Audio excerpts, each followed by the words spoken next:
SDFC के नए chairman Rajiv Kumar, वफादारी का इनाम या महज इत्तेफाक? रिटायरमेंट का एक नया ही खेल चल रहा है। मलाई सिर्फ सरकार के खास लोगों के लिए ही बनाई जा रही है।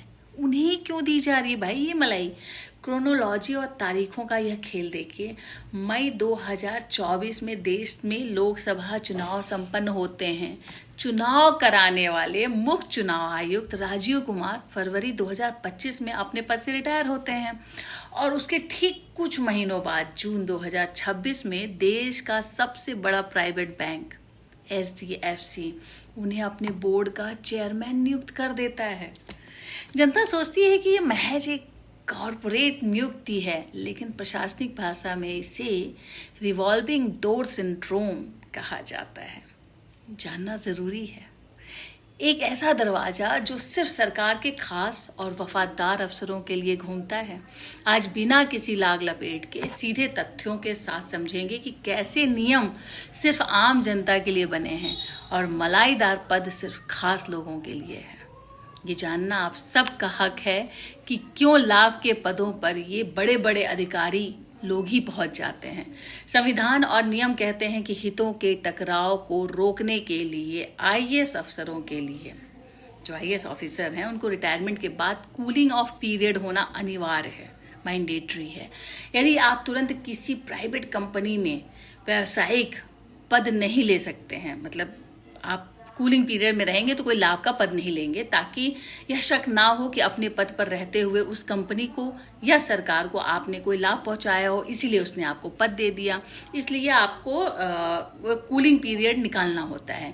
लेकिन इस नियम में दो बहुत चालाकी भरे लूप होल, क्योंकि नियम कौन बनाते हैं? ये आईएएस ऑफिसर्स ही बनाते हैं, तो उन्होंने लूप होल्स डाल रखे हैं जिन्हें सरकार अपने खास लोगों के लिए इस्तेमाल करती है। पहला लूप होल क्या है? अगर सरकार चाहे तो वह अपनी विशेष शक्ति का इस्तेमाल करके स्कूलिंग ऑफ पीरियड को माफ कर सकती है। वो उसका मतलब वो कभी भी कह सकती है कि भाई 2 साल का पीरियड नहीं काटने की जरूरत है, तुम आज रिटायर हो, कल ये पद पे बैठ जाओ।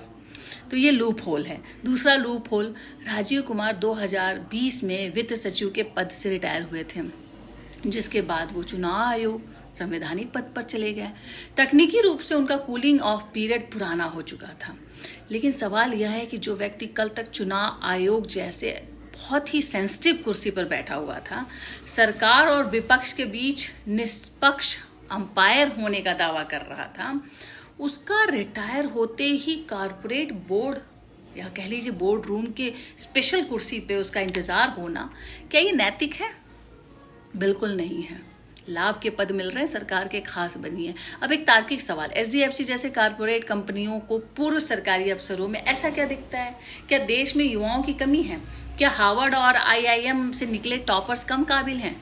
इतने सारे बच्चे हैं जो बेरोजगार घूम रहे हैं और काबिल हैं, लेकिन उन्हें इन पदों पर कभी नहीं बैठाया जाता है। काबिलियत की कमी नहीं है भाई, रसूख की कमी है। आप सत्ता से जुड़े नहीं हुए हैं।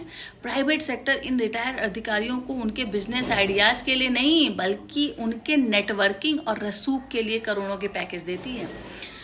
एक पूर्व वित्त सचिव और पूर्व मुख्य चुनाव आयुक्त को पता होता है कि सरकार के भीतर कौन सी फाइल कहाँ दबी है, किस मंत्रालय का दरवाजा किस चाबी से खुलेगा और आरबीआई के कड़े नियमों से बैंक को कैसे बचाना है।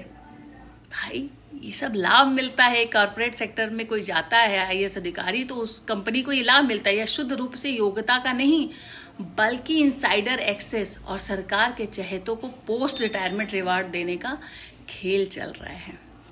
आपको लग रहा होगा ना कि हमारे बच्चे 20-30 साल मेहनत करते हैं फिर भी जॉब नहीं मिलता। यहाँ जॉब पे जॉब है। अगर आपको लगता है कि यह इकलौता मामला है तो आप गलत हैं भाई। इतिहास गवाह है कि जो भी अफसर सरकार की गुड बुक में रहा है उसे रिटायरमेंट के बाद कोई ना कोई मलाईदार पद जरूर मिला है।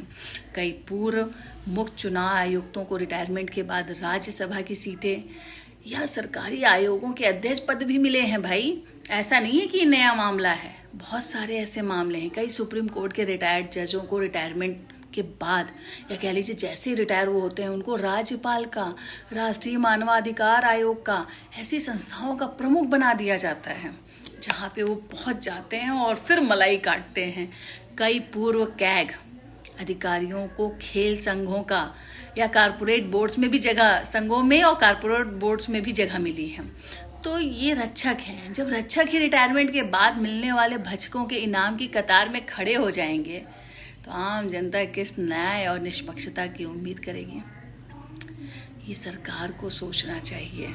लेकिन नहीं, नियम सिर्फ जनता के लिए है।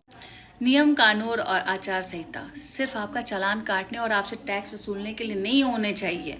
अगर देश के लोकतंत्र और उसकी संस्थाओं की जो साख है बचानी है तो कानून को एक सटीक संशोधन करना पड़ेगा। भाई, ये सब लाभ के पदों पे, ये लाभ पे बैठे ही लोग क्यों जा रहे हैं? आम जनता को पद और न्याय क्यों नहीं मिल रहा है?